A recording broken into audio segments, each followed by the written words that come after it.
नमस्कार दर्शकों, आप सभी का बहुत बहुत स्वागत है हिंद किसान में। मैं हूं आपके साथ अनिका आयरन।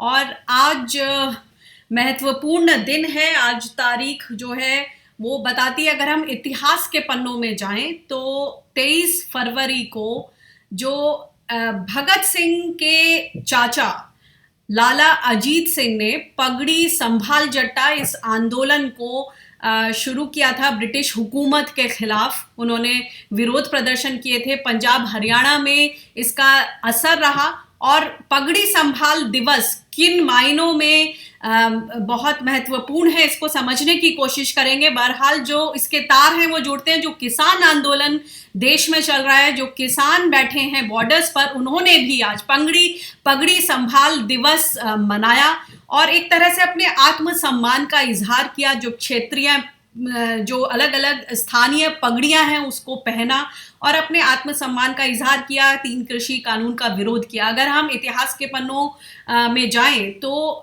1907 में 3 acts, Doab Bari act, Punjab land colonisation act और पंजाब लैंड एलियनेशन एक्ट के खिलाफ ये विरोध प्रदर्शन था।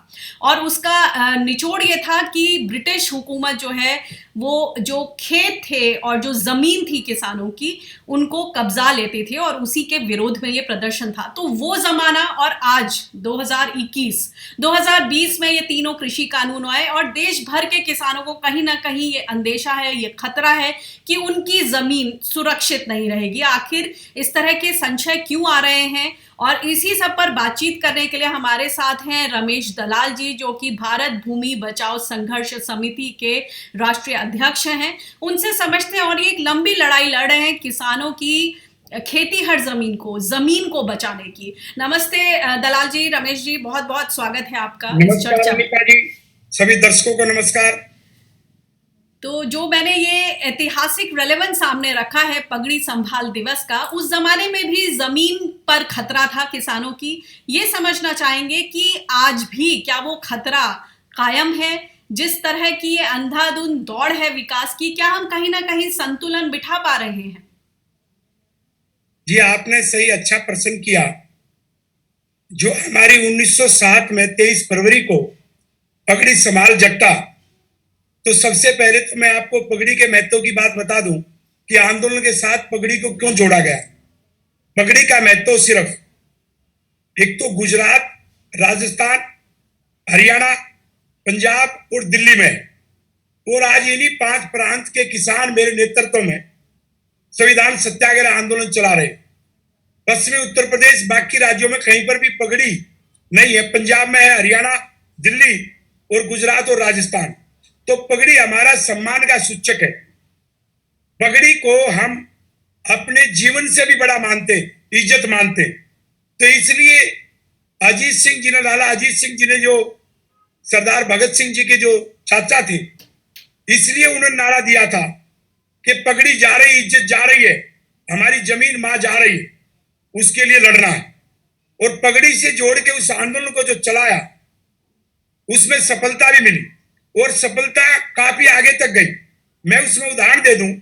आज जो कुछ लोगों को लग रहा है कि जो आज वर्तमान में आंदोलन चल रहा है 3 कृषि बिल को लेके, इसकी सफलता मिलेगी नहीं मिलेगी, एक सफलता तो पहली बार मिल गई है।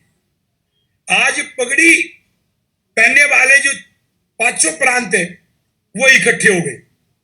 उसके बाद दूसरी सफलता ये है कि आप यदि 1907 में जाएंगे 23 फरवरी को, तो उसके बाद जो 1919 के आसपास का दौर आया, तो सर छोटूराम जी, जो उस समय किसानों के मसीहा माने गए, उस आंदोलन की वजह से ही आगे बढ़े और मुस्लिम लीग और कांग्रेस को जवाब देने के लिए संयुक्त पंजाब, जो आज बड़ा हिस्सा पाकिस्तान में है और लाहौर हमारी राजधानी थी, और आज का हरियाणा, हिमाचल और पंजाब और पाकिस्तान का पंजाब, इसमें जबरदस्त आंदोलन चला। और उसका परिणाम ये निकला कि एक नई पार्टी का जन्म हुआ, जमींदार लीग। उसने मुस्लिम लीग को भी धूल चटाई, कांग्रेस को भी चटाई और अपनी सरकार बचाई। और जो जमीन हमारी गिरवी पड़ी थी, उस जमीन को वापस किसानों को दिलवाया। तो उसका परिणाम भले ही 10-12 साल के बाद निकला, लेकिन उसी आंदोलन का परिणाम था जो पगड़ी समाल जट्टा के नाम से शुरू हुआ कि सर छोटूराम को तो एक मान सम्मान मिला कि जमीन वापस करवाने में वो किसानों के मसीहा बने, लेकिन सरदार अजीत सिंह की वजह से ही वो आंदोलन आगे बढ़ा और किसानों को अपनी जमीन वापस मिली। तो आज भी स्थिति वही है। जो भाजपा के लोग या कुछ प्रेस वाले जो गोदी मीडिया वो समझते हैं कि वो हमें बदनाम करके कभी खालिस्तानी कभी उग्रवादी बता करके और इस आंदोलन को दबा देंगे। ये आंदोलन हर घर हर व्यक्ति हर चूल्हे तक पहुंच गया है, इसलिए इसके परिणाम भविष्य में वो किसानों के हित में आएंगे। और आज किसान संयुक्त रूप से इस लड़ाई को लड़ रहा है। जहां तक जमीन अधिग्रहण का सवाल है, ये 3 कृषि कानून तो किसानों के खिलाफ है ही।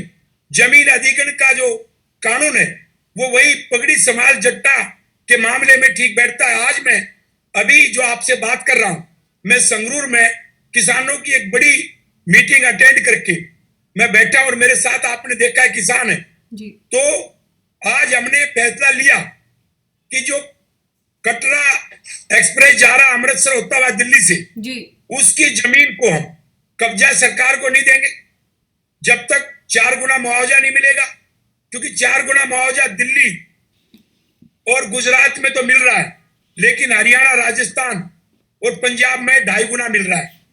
और दूसरा पुनर्वास के लिए सरकारी नौकरी का हमारे पास खुद प्रधानमंत्री नरेंद्र मोदी जी की वीडियो है, जिसने कहा था कि जमीन के मालिक को तो सरकारी नौकरी देंगे ही, जो उसमें मजदूरी भी करता है उसके परिवार को भी सरकारी नौकरी देंगे। और ये उन्होंने बड़े जोर शोर से कहा था 2015 में।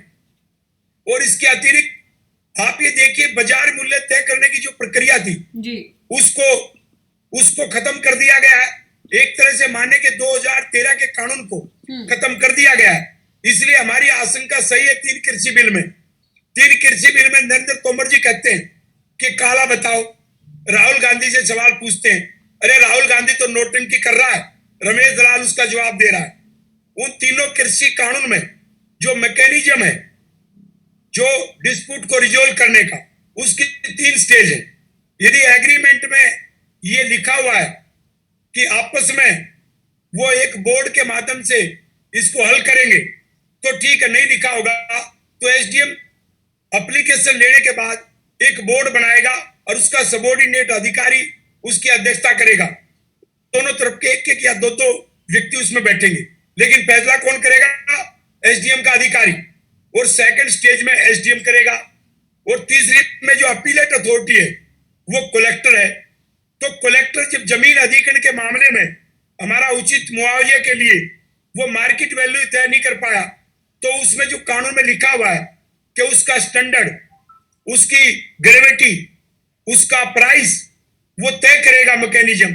तो हमारे हित में तय थोड़ी करेंगे, रिश्वत खाएंगे और कंपनियों के हित में करेंगे। इसलिए वो तीनों कृषि कानून और जमीन अधिग्रहण कानून एक दूसरे से जुड़े हुए, जैसे 2 जुड़वा बच्चे होते। तो इस प्रकार से आप ये समझ लें कि पगड़ी समाल जट्टा का जो उस समय कार्यक्रम चला था और आज जो बॉर्डर पे चल रहा है, या मेरे नेतृत्व में 5 राज्यों के किसान जमीन अधिग्रहण में उचित मुआवजे की मांग कर रहे हैं, ये एक इतना भयानक रूप लेगा कि हमें सफलता 2024 में जाके मिले। लेकिन आप ये तय मानिए कि हमारी पगड़ी को भी हम संभालेंगे और सरकार से इन कानूनों को रद्द भी करवाएंगे और जमीन अधिग्रहण कानून को जो रद्दी की टोकरी में फेंक दिया था उसको लागू भी करवाएंगे और किसानों को बचाएंगे। तो इसलिए 23 फरवरी का दिन हमारे लिए अहम है। और आज के दिन जो आपने भी प्रोग्राम किया, मैं आपके चैनल की, आपकी अनिका जी व्यक्तिगत रूप से मैं धन्यवाद करता हूं कि आपने सबको इस 23 फरवरी के लिए जगाने का काम किया। और ये पगड़ी समाल जट्टा वाली जो बात है, ये दोबारा से हमारी पगड़ी और सम्मान का सवाल है, इसलिए हम लड़ेंगे और आखिरी सांस तक लड़ेंगे। रमेश जी, ये बताएं कि जो खेतीहर जमीन है वो सीधे तौर से फूड सिक्योरिटी से जुड़ी हुई है। इस तरह का भी क्या खतरा, अंदेशा है आप सबको, किसान भाइयों बहनों को, कि उनकी जो खेतीहर जमीन है, उपजाऊ जमीन है, वो भी कहीं विकास की इस दौड़ में कहीं ना कहीं बलि ना चढ़ जाए? बिल्कुल खतरा नहीं, मैं उसके तथ्य आपके सामने रखता हूं। जो 2013 का कानून बना उसमें सभी जो पहले के कानून में थी वही चीज रखी, सिर्फ 3 चीज उसमें नहीं की गई थी। एक तो पुनर्वास के लिए SIA study, social impact assessment study, और दूसरा था बाजार मूल्य तय करना, और तीसरा था पुनर्वास का अवार्ड धारा 31 में जारी करना, जिसमें नौकरी का, सरकारी नौकरी का प्रावधान था, और एक था उसमें फूड सिक्योरिटी का एक अलग से चैप्टर है। तो फूड सिक्योरिटी के जो वर्ल्ड के आंकड़े हैं WHO के, भारत की जो आबादी है वो 200 करोड़ पे जाके अगले 25-30 साल में स्टेबल होगी। तो क्या 200 करोड़ के लिए जो आज अनाज ज्यादा पैदा हो रहा है और मोदी जी इस ताने बाने को, APMC को खत्म करना चाहते हैं, वो आगे के बारे में क्यों नहीं सोचते कि क्या 200 करोड़ के लिए बाहर से अनाज मंगाएंगे? तो आज भले ही अमेरिका सस्ता बेच रहा हो, ज्यादा है, लेकिन भविष्य में तो महंगा बेचेगा। इसलिए फूड सिक्योरिटी की बहुत बड़ी समस्या आने वाली है, क्योंकि जितने भी जो ग्रीन फील्ड के प्रोजेक्ट नितिन गडकरी जी निकाल रहे हैं वो उपजाऊ भूमि में से होकर के जा रहे हैं, जबकि 2013 का कानून कहता है कि बैरन लैंड को ही इक्विजिशन में होना चाहिए, जहां पर रोड को चौड़ा करके भी इसको निकाला जा सकता था। जो पहले के रोड उसको ब्राउन फील्ड बोलते हैं। यदि ब्राउन फील्ड प्रोजेक्ट को चौड़ा करके निकाला जाता तो 1 एकड़ जमीन जाती एवरेज में, लेकिन आज वो नए ग्रीन फील्ड में 5 एकड़ जा रही है। तो 5 गुना उपजाऊ जमीन क्यों ली जा रही? तो इसलिए ली जा रही है ताकि देश के किसान कमजोर पड़े और व्यापारियों का शासन आए, और ये कहीं ना कहीं व्यापारियों के साथ खड़े हो गए। और मैं एक बात को पूछता हूं, अभी जब ये कानून लागू हुए, अध्यादेश आए 5 जून को, तो 5 जून के बाद ही उसी दौरान का जो अडानी जी है उनका हमारा नोरता जो विधानसभा क्षेत्र हरियाणा में पानीपत में, उसमें इसका बहुत बड़ा एक सील दिया गया है उसके गोडाउन का। तो पहले से सरकार की योजना थी कि अडानी को, अंबानी को, दूसरों को आगे बढ़ाना है। मैं कहता हूं कि उस कानून में हमारी हिस्सेदारी नहीं थी, और बिना हमारी हिस्सेदारी के कोई मैकेनिज्म बनाएंगे, जैसे मैंने बताया 3 मैकेनिज्म है, तो वो फूड सिक्योरिटी की प्रॉब्लम भी आएगी और हमें हमारा अधिकार भी नहीं मिलेगा, और कंपनियों की दादागिरी चलेगी, अधिकारियों की रिश्वत बढ़ेगी। इसलिए डू कंसल्टेशन के साथ बनाना चाहिए था, और डू कंसल्टेशन के साथ बनाए। तो आज भी मैं प्रधानमंत्री से कहता हूं, पहले तीनों कृषि बिल को रद्द करें, जमीन अधिग्रहण 2013 कानून को लागू करें, और उसके बाद इन कानून पे बिल लेके आए और उसमें हमारी बात को सुने। और उसमें एक प्रावधान ये रखना चाहिए, जो आप स्टोरेज की बात करते हैं, मैं मानता हूं वेजिटेबल फ्रूट के लिए स्टोरेज की जरूरत है, लेकिन स्टोरेज बड़ी कंपनी को क्यों, अंबानी को क्यों? रोक लगनी चाहिए कि छोटे प्रोजेक्ट आए, ताकि किसान के बेटे ही उस बात को अपना प्रोजेक्ट लगाए, ताकि स्वरोजगार योजना बढ़ेगी, गांव के लोगों को रोजगार जाएगा और बड़े लोगों की दादागिरी नहीं चलेगी। नहीं तो जैसे अपने वॉलमार्ट और रिलायंस जो ये चल रहे हैं, इसमें क्या होगा कि उनका कब्जा हो जाएगा। जब उनका कब्जा हो जाएगा, कभी भी मार्केट को डाउन कर देंगे, कभी भी अप करेंगे, तो हमें मजबूर कर देंगे कि हमारी फल, सब्जियां या अनाज वो ओने पौड़े भाव में खरीदे।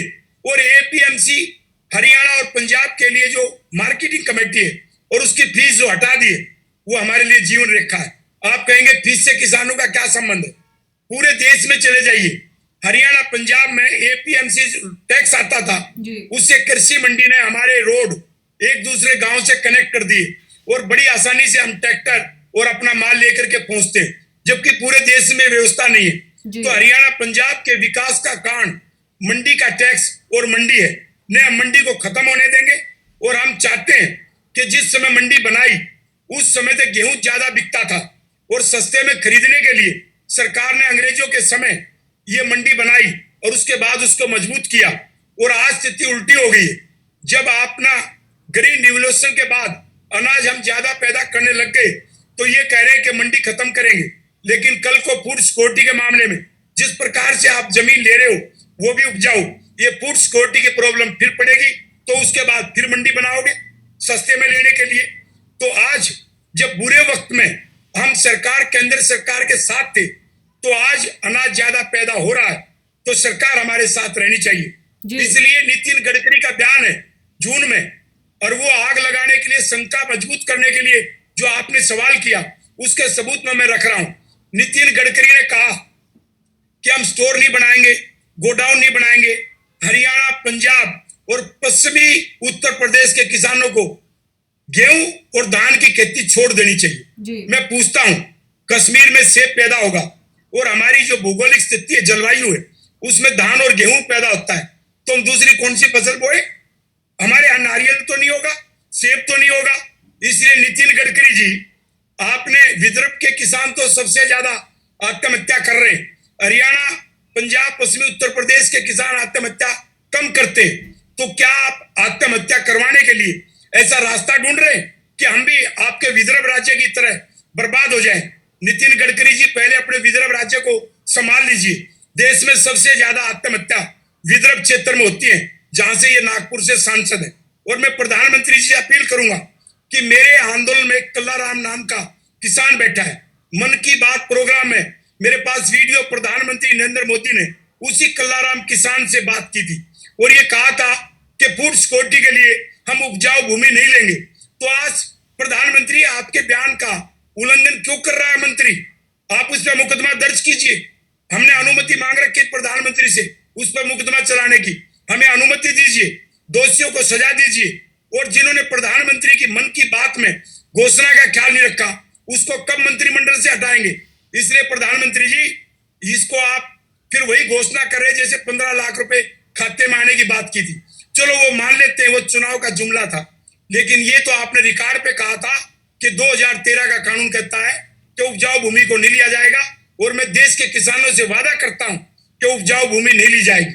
तो आज क्यों ली जा रही? इसलिए प्रधानमंत्री जी, आप भी कटघरे में खड़े हो रहे हैं। इसलिए मेरी आपसे प्रार्थना है, हमारी आपसे लड़ाई नहीं, हम हक की लड़ाई लड़ रहे हैं। आप हमारा हक दे दीजिए। हम कांग्रेस या किसी विपक्ष के साथ नहीं है। आप क्यों विपक्ष को मौका दे रहे हैं? आप किसानों को साथ लीजिए, तीनों कृषि बिल रद्द कीजिए, जमीन अधिग्रहण का मुआवजा दीजिए। ये किसान देश का है और देश का रहेगा। कई सीमा पर हमारे बच्चे फौज में देश सेवा में देते हैं। कई देश का कोरोना कोविड-19 में भी किसानों ने देश का साथ दिया। इसलिए प्रधानमंत्री जी, आप बर्बाद करने की बजाय हमारा साथ दीजिए। जी, बहुत बहुत शुक्रिया रमेश जी, आपने सारे पॉइंट्स को सिलसिलेवार तरीके से सामने रखा और इतिहास के पन्नों में जो पगड़ी संभाल जट्टा, जो विरोध प्रदर्शन हुआ, आंदोलन हुआ, मूवमेंट हुआ, वहां से लेकर आज जो पड़ाव है 2021 में, अब ये कृषि कानून के विरोध में जो किसान डटे हुए हैं, कहीं ना कहीं जो आपने बारीकियों को सामने रखा, जो अंदेशा है, जो खतरा है और जो तमाम पॉइंट्स हैं, उनको सामने रखने के लिए बहुत बहुत शुक्रिया। कहीं ना कहीं आपने ये मंत्र भी दे दिया है कि किस तरह से वाकई किसान आत्मनिर्भर बन सकते हैं, और जो प्रधानमंत्री जी का संकल्प है, सबका साथ, सबका विकास और सबका विश्वास, वो कहीं ना कहीं इन्हीं मंत्र को फॉलो कर कर आगे चलकर कहीं ना कहीं साकार होता नजर आएगा। और हम उम्मीद करते हैं कि जो भी इस शो को देख रहे हैं, सुन रहे हैं, उन्हें ज़रूर इसमें से कुछ पॉइंट्स मिले होंगे जिन पर वो अमल कर सकते हैं और प्रॉब्लम कहीं ना कहीं सॉल्व हो जाए। बहुत बहुत शुक्रिया हमसे बातचीत करने के लिए। नमस्कार। धन्यवाद। नमस्कार।